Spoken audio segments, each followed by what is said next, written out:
Good afternoon, everyone. Jason here. Today is May 10th, and this is your aftermarket update. So we had a good day here at the Oil Trading Group, but as has been the theme here over the course of the last, during this week here, we've got a live training event coming up on May 25th, and I'm going to spend time here just talking to you a little bit about our levels, how they performed today.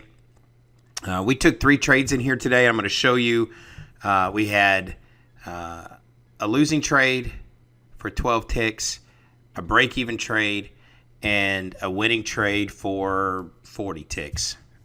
So we'll come back, talk a little bit about those in just a few minutes. But I really want to spend some time with you talking about these market maker levels. These are going to be the linchpin of what it is that we're going to be training on here with you. And I think it's important that we spend some time talking to you about those particular levels. All right, so these are your ES levels here today.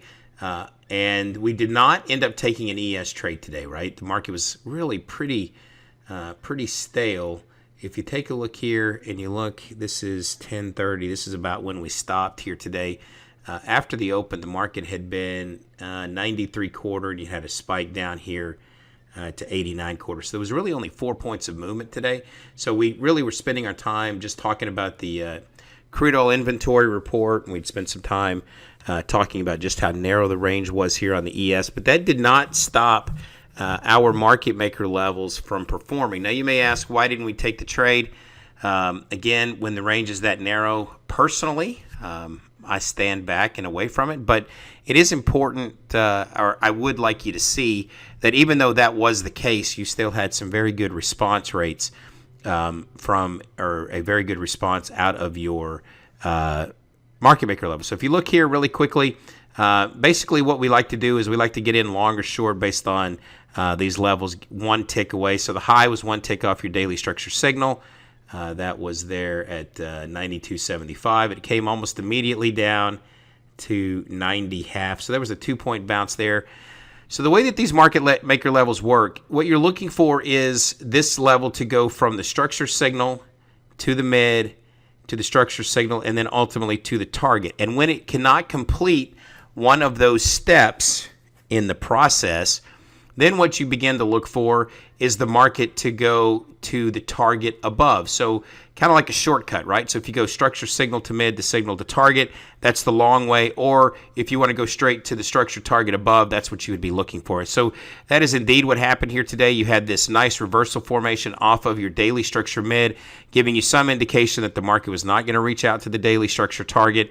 And it went from structure mid, which was 90.5, all the way to the structure target up there at 95.5. So there's a 5-point move. And look, each time it got to this market maker level, it found resistance and support, right? So it was just one of those kind of choppy days where these levels really gave you some very clear direction and some very clear understanding of the way that the market was going to behave. And then as the market goes through the rest of the day, you could see that we just spent time rotating around that daily structure target. All right, so that was the ES today. Now, again, I did not take any trades on the ES today, but that had more to do with me being involved in what was a pretty nice oil day today. Some fairly nice moves here on the oil.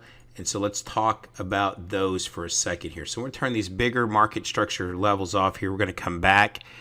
And so the first opportunity that I took today, so I told you I took a 12-tick stop, I took a break-even trade, and I took a 40-tick winner, right around 40 ticks. We'll talk about that here in a second.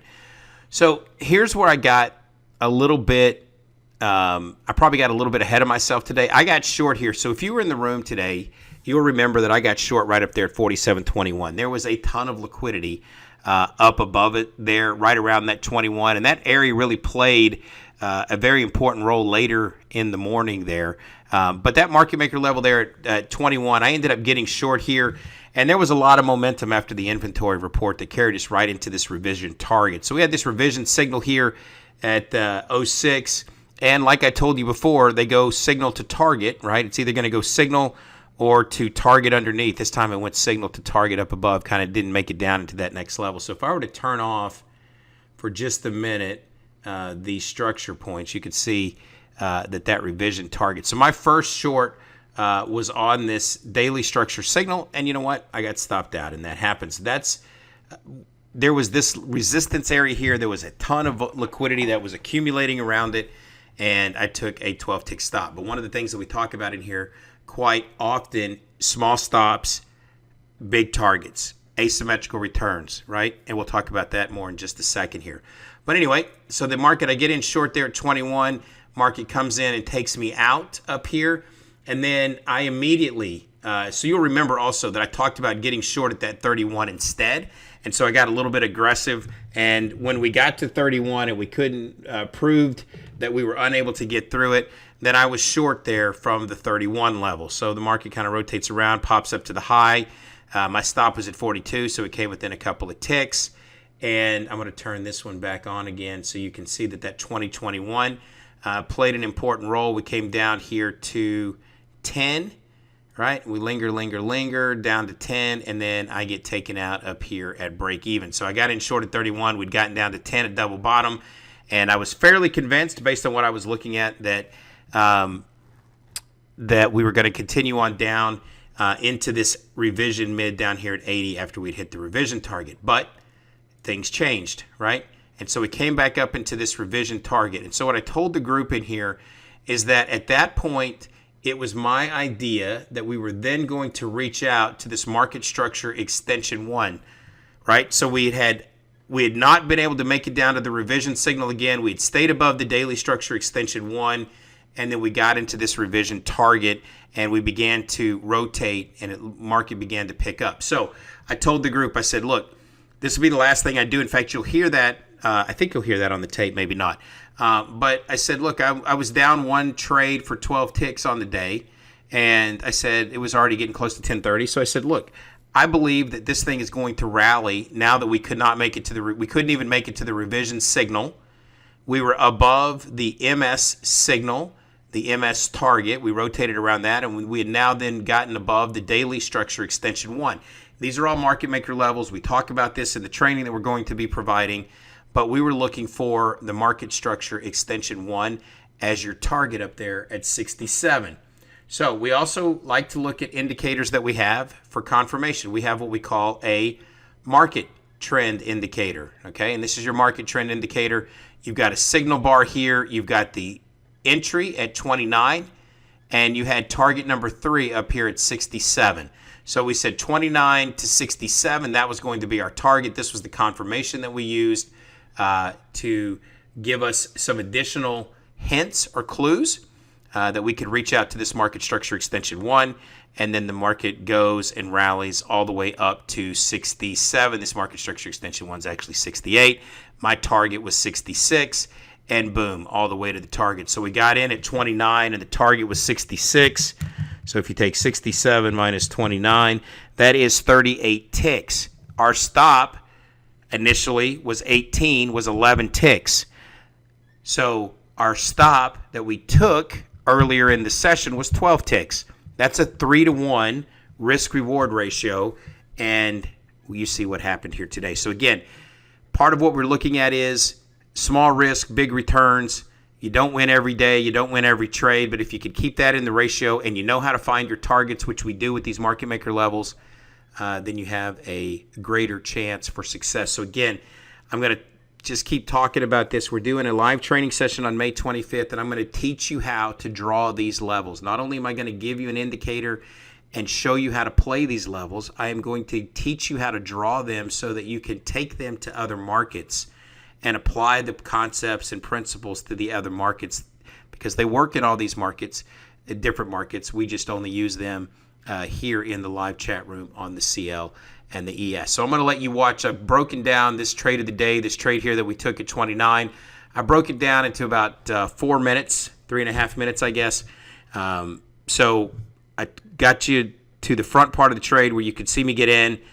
I sped it up, chopped it in half, sped up the back end so you can see us hit the target. So, I know nobody likes to watch. I think this trade is fairly quick. It's about 15, 20 minutes, but nobody likes to spend 15, 20 minutes watching that. So we sped it up, put some music behind it, and hopefully you'll get the idea of what it is that we were talking about. So again, without further ado, here is the OTG trade of the day. All right, I'm in long at 29. The stop here is 18.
All right, so you can see that we went right to that extension 1 target, and it was really quick. So those kinds of trades are nice. It was choppy all day.